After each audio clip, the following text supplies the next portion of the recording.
got Alice. But right now, well, I guess this actually does seriously mirror Neil's fate, the pot plant. But how late in life did you start a new job? I'm keen to know. 133693. If you've had a late career change, one that was either voluntary, initiated by yourself, or forced upon you. I ask because there's an article in The Age that detailed the story of a 65-year-old who had recently been made redundant and is struggling to look for another job.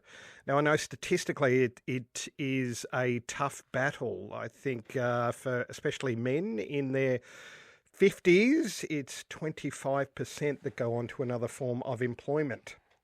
So you do have the barrow in front of you.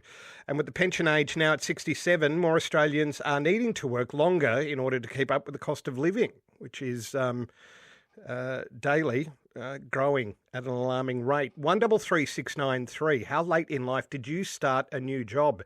Have you been in this position? Maybe you are in this position. Give us some idea of what you're facing. I would love to know. 133693. Unemployment figures do show that there's been a rise in the number of old Australians who are out of work. So if you'd like to give us your experience of that incredibly stressful situation, I would love to hear from you. Or if you've started a new career later in life, 133693. Sue Ellson knows something about this. She is a career expert. Good afternoon, Sue. Hi, Tony. So that figure I mentioned, 25% I think I remember reading it was men who find other forms of employment. Does that gel with your own experience? Well, yes, definitely. Once you get a little bit older, it is more difficult to find work. The scarier number is for women. It can take them 2.5 years to secure another job if they're more mature and looking for work. So, yeah, it's across the board. And something that we've talked about many times before, the skills to get a job are different to the skills to do a job. And a lot of people throughout their career have got their job through friends or something happened or, something's just sort of fallen into place. Whereas at this age and stage, you've got to be a lot more strategic about your approach. And does that mean employing social media? Well, poor Neil failed that job. True. Plant. Yeah. But yes, at some level, because if people Google you, because everybody will be Googled before they're offered a job, and nothing comes up, then the hiring decision maker gets very nervous about that because they can't do their own due diligence. So if you had a rogue social media account with lots of political views, that probably wouldn't help either.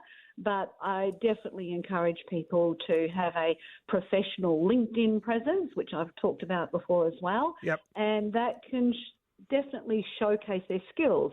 But if they're not working now, if you want to play tricks on the algorithm, you can put in that you're doing career research. So it looks, according to the algorithm, that you're working. But then when somebody finds you in that search result, they can see, yep, you're currently open and available. 133693. How late in life did you start a new job? Have you experienced this of, let's say, an employment dislocation later on in life? 133693.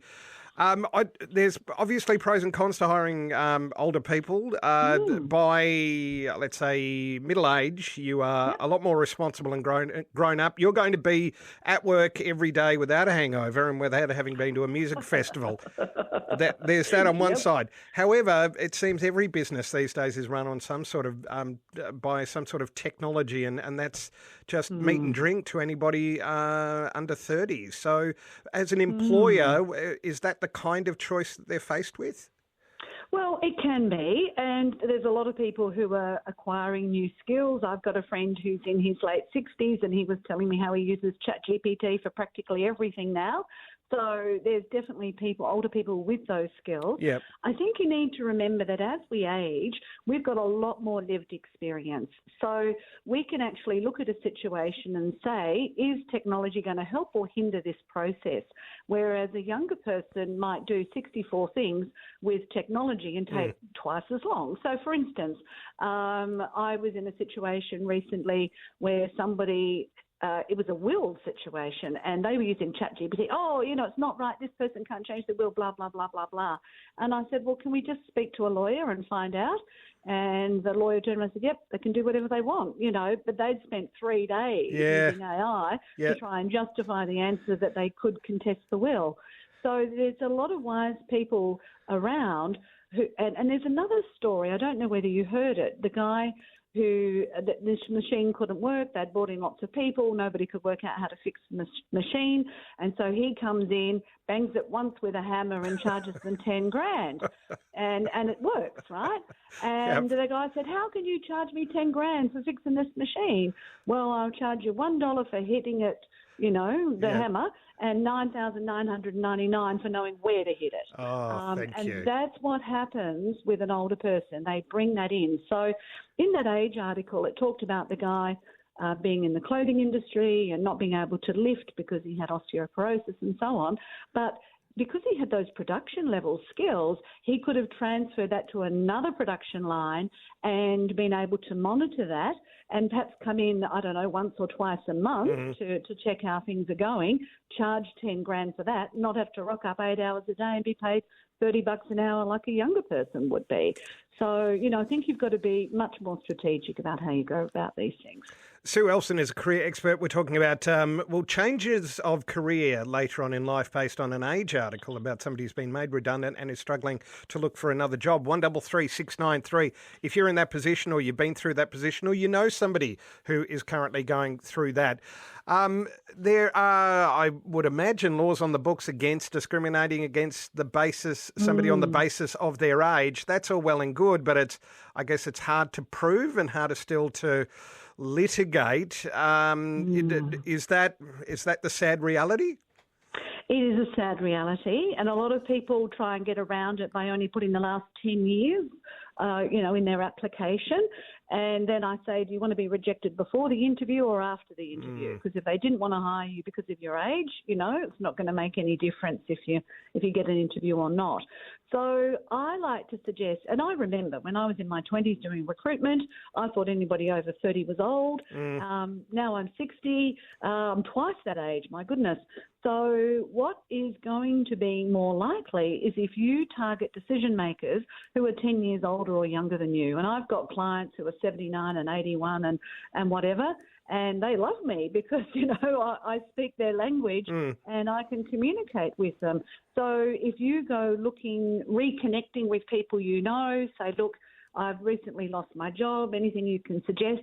Your friends are likely to be in a similar age range and they're going to know your value and the capacity that you bring and the fact that you do turn up. And as we age, yes, our cognitive capacity is different. We don't operate as quickly, but we do have all that lived experience. So we know what's going to work and what's not going to work. So I think remembering that and not trying to compete and do the quickest social media post that ever lived, but to say, no, let's do 3 posts a week and focus on these elements because that's what's going to bring us business or whatever it is.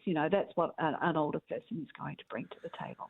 Well, and on that, if you're an employer, I'd ask you to look at the diversity of the ages of your workforce. It's a word we get clobbered over the head with daily. It'd be nice to see it invoked, certainly when it comes to employing people over 50. Sue Ellson, a career expert, thank you so much for your time as always. Thanks, Tony. 133 693.